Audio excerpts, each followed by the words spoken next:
c'est le vrai danger qui guette la Côte d'Ivoire. Tidjane Thiam n'est qu'une mise en scène. C'est vrai, on veut s'attaquer au PDC. C'est vrai, on veut s'attaquer à Tidjane Thiam. Mais le véritable danger, ce n'est même pas la candidature de Tidjane Thiam. Dans tous les cas, ils ne pourront rien faire. Il n'y a rien qu'ils pourront faire, ni au PDC, ni au président Tidjane Thiam. Mais le vrai danger, ce qu'on ne voit pas venir, le scénario bis de 1993 que Ouattara a voulu faire et qu'il a échoué grâce à la gendarmerie. La gendarmerie nationale, à l'époque, c'est pas la gendarmerie de Toura, Palo, Balthazar, le Mousset de tout ce que vous connaissez, cette mère, cette canaille qui va périr en enfer. Bah, je sais pas, hein. Quand les gens se regardent là, avant, ils étaient un petit bout de spermatozoïde invisible même à l'œil nu. Ce qui était dans le sperme. Mesdames, vous êtes un adulte. Mais l'idiotie et la bêtise morale fait que vous oubliez que vous avez été une petite goutte quelque part qui a été formée, qui a pris progressivement la forme humaine jusqu'à ce que le ventre atteigne un certain niveau et que il soit dit ou l'enfant qui est en gestation commence à dire je suis prêt à sortir. Et vous venez dans la main des hommes, un tout petit. On vous prend, on vous dorlote, on vous lave, on vous nettoie, on vous habille, on vous nourrit jusqu'à ce que les dents commencent à pousser. Vous commencez à marcher. Et c'est vous là qui oubliez que vous avez été une toute petite goutte au départ. Et que vous avez commencé à devenir un être humain. La formation, après le temps, la médecine vous dit, mais moi, la médecine, c'est la médecine, comme je dis, moi, ça c'est eux, mais Dieu est Dieu. D'accord? Parce que la médecine même ne peut pas, c'est-à-dire, la médecine explique le comment des choses, mais pas le pourquoi des choses. Je répète, la médecine explique le comment des choses. Et là même, c'est une explication partielle, mais pas le pourquoi des choses. Parce que la médecine n'a pas ce don, cette faculté. Le pourquoi relève de Dieu. Mais le comment, Dieu nous permet de le dire, de l'expliquer. Et là encore, avec une explication partielle, pas dans la totalité de l'absoluté d'une vérité établie, mais une vérité partielle. Alors, ces idiots qui ont un petit bout de pouvoir, oublient qu'ils vont aller, on va les enrôler. C'est pour ceux qui sont musulmans, on va vous enrôler dans un linceul de 3 mètres, qui ne fait même pas 10 000 francs CFA, 3 000 francs le mètre. Et puis on prend des planches-mains que le fou s'est arrêté, il a pissé dessus au passage. Hein? On va prendre ça derrière le cimetière, puis on va placer, on met le sable là-dessus. Waouh! Vous oubliez que c'est ce que vous allez être demain. Aujourd'hui, là, vous voyez, allez dans les hôpitaux pour comprendre que vous n'êtes rien. Allez au cimetière et dans les hôpitaux. Je vous invite à aller dans les cimetières et dans les hôpitaux. Il y a des images que je reçois. Je répète, il y a des images que je reçois. Soit il est physiquement diminué. Il ne faut pas te presser, Christ. Il y a des images de personnes malades que je reçois. Dès que je regarde l'image, je suis obligé de supprimer. C'est difficilement supportable. Ça, c'est un être humain. Vous ne savez même pas ce que vous faites souvent.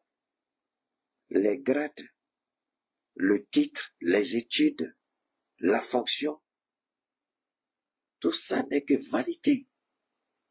Ce que vous allez faire de ça, de votre position assise dans votre bureau, c'est ça que le champion en haut, c'est ça qu'il lui regarde. Racontez vos vies de merde. Souvent, j'ai l'habitude de dire, tout le monde peut interpréter la loi selon sa sensibilité. Souvent, dans l'interprétation de la loi, on veut forcément coller cela à des articles de violation. On va prendre par-ci, on va prendre par-là. Parce qu'on veut avoir raison. Mais la seule chose qui doit animer celui qui applique cette décision, c'est de savoir, est-ce que ce que je suis en train de faire là, c'est bon? Est-ce que je suis dans la vérité? Est-ce que je suis dans la révélation? La question n'est pas de vouloir chercher absolument à condamner quelqu'un. J'ai une interprétation d'une situation. Mais rien ne vous dit, votre interprétation peut être erronée. Parce que votre interprétation peut être émotionnellement motivée. Et quand votre interprétation est émotionnellement motivée, vous n'êtes plus dans la vérité juridique. C'est-à-dire que vous allez prendre une décision sans tenir compte de l'esprit qui a animé la mise en place de cette disposition. Mais vous partez avec votre propre frustration et vouloir vous faire justice avec les leviers de la justice, avec les instruments juridiques.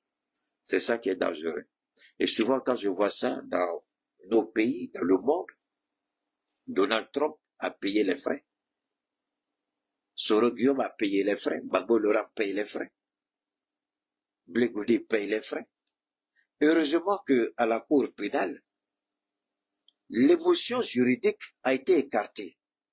C'est la raison juridique qui a prévalu et Blé et Gbagbo ont été innocentés ainsi que Jean-Pierre Bemba du Congo, Kinshasa.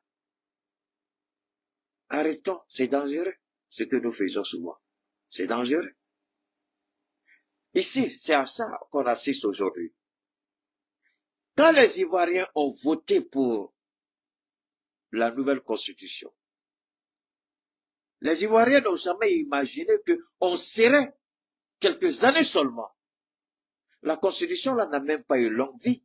À peine elle a été votée, elle a été modifiée par le président Ouattara dans son petit bureau. Il a pris son stylo, il a changé tout. Désormais, le peuple ivoirien ne doit plus se prononcer par référendum pour un changement constitutionnel. Lui prend son bureau, il change, l'Assemblée nationale valide, c'est fini.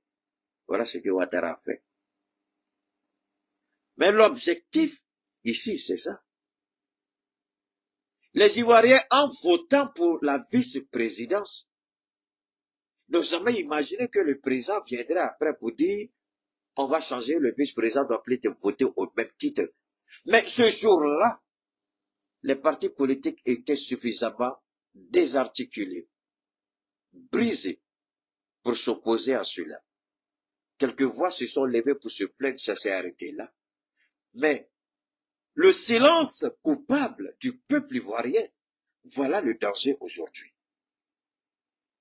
Quand Ouattara passe sa vie minable, pathétique et pitoyable à mentir et à manipuler, il y a ce qu'on appelle le retour du karma. Et aujourd'hui, nous sommes en train de vivre ce retour. Je n'avais jamais imaginé que ce que je disais il y a des années, quand j'interpellais la Côte d'Ivoire, quand j'interpellais les Ivoiriens, quand je présentais Ouattara comme le légatat qui va détruire la Côte d'Ivoire, détruire la Constitution, briser tout et même s'attaquer à l'Afrique de l'Ouest, je n'avais pas imaginé, je vous jure, Allah est témoin, je n'avais pas imaginé, malgré que je disais ces choses-là, j'avais cette, comme vous le dites dans un français simple, cette révélation, mais je n'imaginais pas, parce que vous n'avez pas eu l'idée de la gravité de ce qui est en jeu. Je vous parle dans un français peut-être un peu trop harmonisé, un français beaucoup trop maquillé, pour vous permettre d'écouter, d'entendre. Mais là même, je suis en train de maquiller même la réalité. Il y a une véritable menace, je vous en prie. Tous les connaisseurs, tous les officiers supérieurs de l'armée de Côte d'Ivoire savent de quoi je parle. Tous les policiers avertis savent de quoi je parle. Et je suis sûr que beaucoup se posent la question, mais comment diantre ce gars-là est arrivé à sortir de l'émotion et puis se concentrer sur ça? Parce que voilà le combat du RHDP, c'est nous détourner de cette vie, cette violation qui se prépare. Tiemoko Meïlé, si les garçons, il n'a qu'à insister, ils vont l'enlever, ils vont le liquider, il ne saura même pas qu'il a été liquidé. Si Tiemoko est garçon, il n'a qu'à parler. Si les garçons, si les institutions de l'État de Côte d'Ivoire sont véritables, ici on les attend. Quand je disais qu'Alassane Ouattara était physiquement incapable de gouverner la Côte d'Ivoire, et le vrai combat se situe au niveau de l'application de la Constitution pour le respect des institutions. Je ne pensais pas que c'était aussi grave que ça. Je n'imaginais pas qu'on était dans un cas aussi grave. Je vous disais hier d'aller écouter la guerre, mais je le sais, la situation est compliquée. C'est là que les politiciens doivent faire beaucoup attention. Restez focalisés. Menez le combat du président Koudou Laurent Gbagbo. Menez le combat du président Soro Guillaume Afi Guessa et tout. Mais restez focalisés sur la succession constitutionnelle. Restez focalisés parce que le RHDP veut vous détourner de cette réalité. Je vous en prie. Salut à toi, Léon Sozensou. Lucas, comment vas-tu? I got nothing against my country. Je dis my country because some way, somehow, before, it was my country. So, I don't have anything against Côte d'Ivoire. I prefer to be ahead of a situation. We need to be careful because something really nasty is going on. Something really nasty is going on. Et ils le savent. Ils savent très bien ce qui est en jeu. La petite, la secrétaire générale de la présidence, là, vous êtes en train de la sous-estimer. Nassiri, comment elle s'appelle? I don't know how she's, I don't know comment elle s'appelle, hein? La femme de Bruno Dabane. She knows too much. She knows everything. The real power, she's the one. Elle est le véritable pouvoir.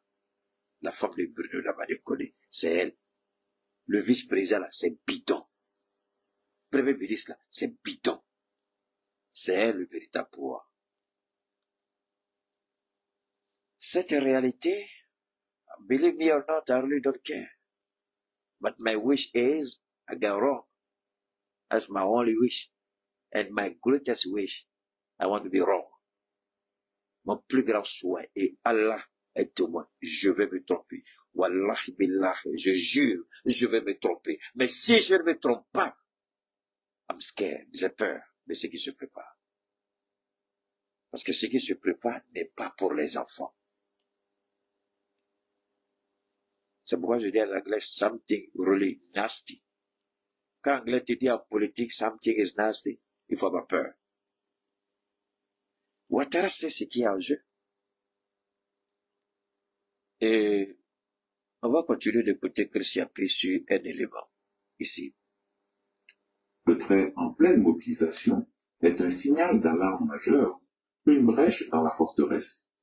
Deux hypothèses expliquent cette volte-face. 1. Le chef de l'État est trop malade pour effectuer le voyage. 2. Il a été rassuré par l'armée française qui lui aurait garanti sa protection en cas de soulèvement. Dans les deux cas, c'est une gifle politique. Soit il est physiquement diminué, soit il est politiquement prisonnier de la France. Le plus inquiétant reste le retour envisagé, voire activé, à des forces étrangères pour sécuriser un chef d'État sur son propre sol. Cela en dit long. La confiance dans les forces ivoiriennes est rompue. Le ver est dans le fruit. Et même les outils de répression d'hier se muent en foyer de contestation aujourd'hui. Des sources diplomatiques confirment qu'à Paris, l'Élysée observe la situation avec nervosité. Pourquoi? Vous voyez que Dieu fait grâce à son serviteur. Ce n'est pas la candidature de Tidiane Thiam qui inquiète Paris. C'est pas la candidature de Laurent Gbagbo Soro Guillaume, non. C'est ce que je viens de dire. Ils savent que Ouattara, pourquoi l'Élysée serait en train de regarder la situation avec, pour la simple et bonne raison que le fichier médical de la plupart de tous les présidents qui vont se soigner en France, tous les grands médecins qui se trouvent la plupart du temps dans ces hôpitaux, que ce soit l'hôpital américain, que ce soit tout autre hôpital à Paris, les grands médecins sont recrutés. Je vais vous expliquer un autre élément de la gestion américaine dans la maîtrise de certains gouvernements dans le monde. La CIA recrute des hommes d'affaires.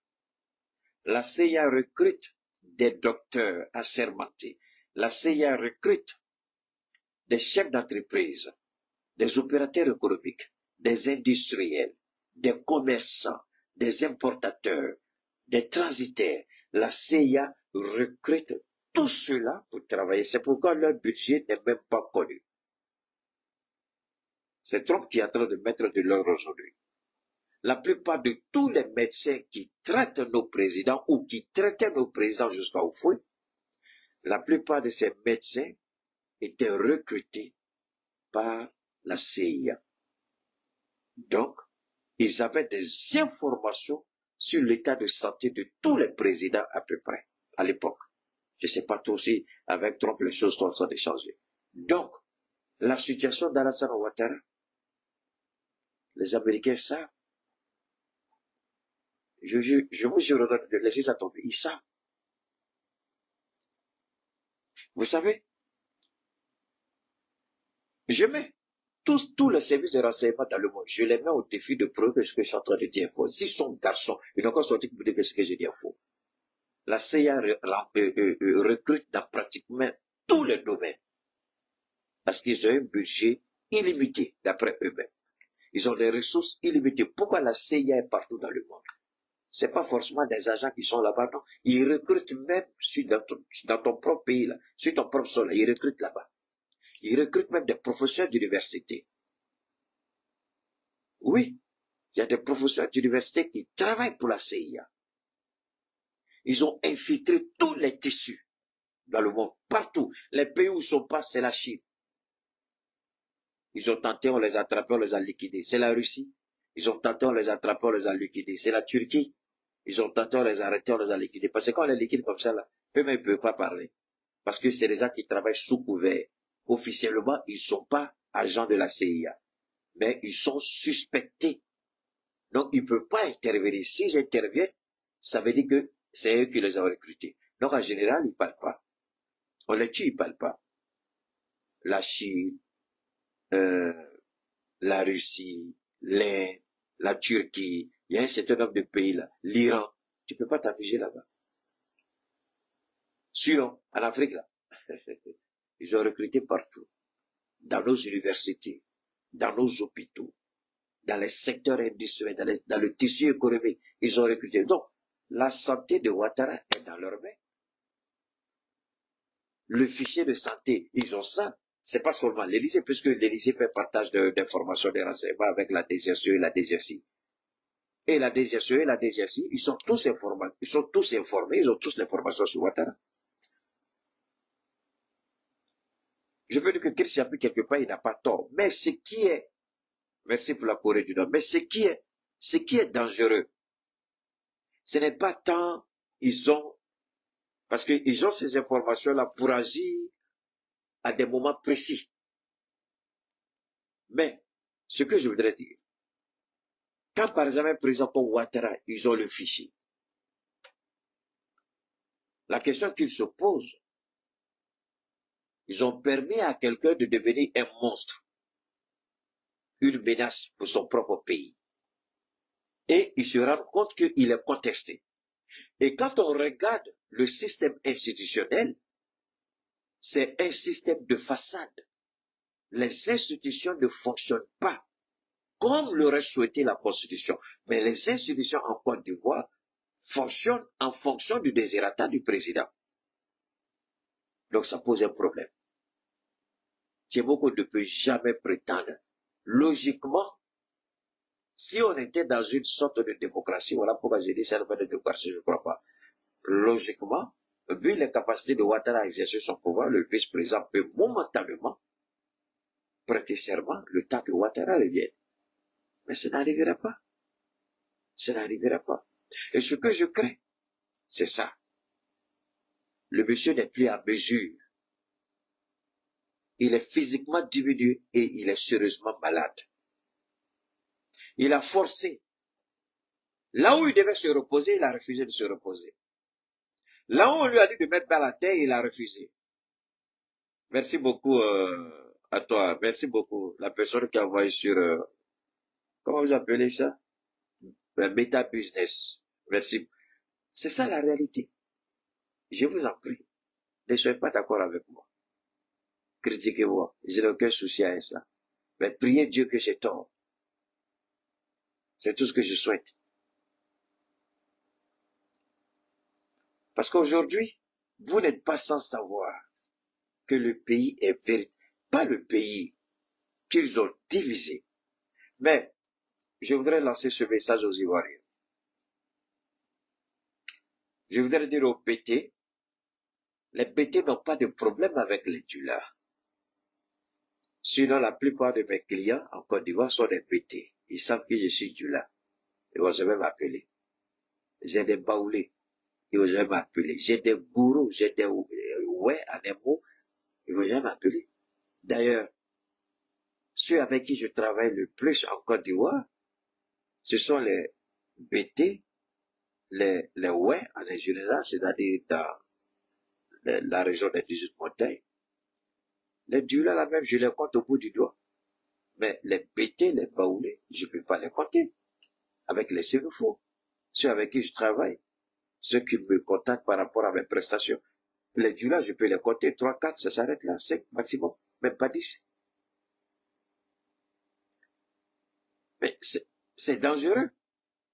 Parce qu'on veut nous faire croire cette situation, c'est pourquoi je voudrais dire aux Ivoiriens, faisons beaucoup attention.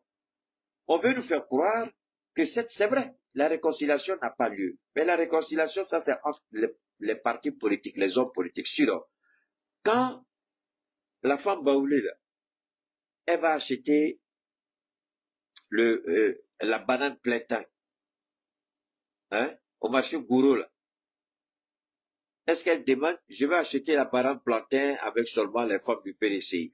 Quand nos femmes là, rentrent au marché, à Djamé, marché Gourou, à Trècheville, à Marcory, à Yopougon, à Liama, Bégerville, Trècheville, à Zopé, Boaké, Kounfao, Dimokro, Bondoko, Tada, Boula, revenons dans l'ouest, faire que c'est Dougou jusqu'au Korogo et Tabakala, tout ça autre là, et puis on va du côté de l'est, d'accord? À partir d'Akoupé à Bakourou, jusqu'au niveau de Grand Bassam.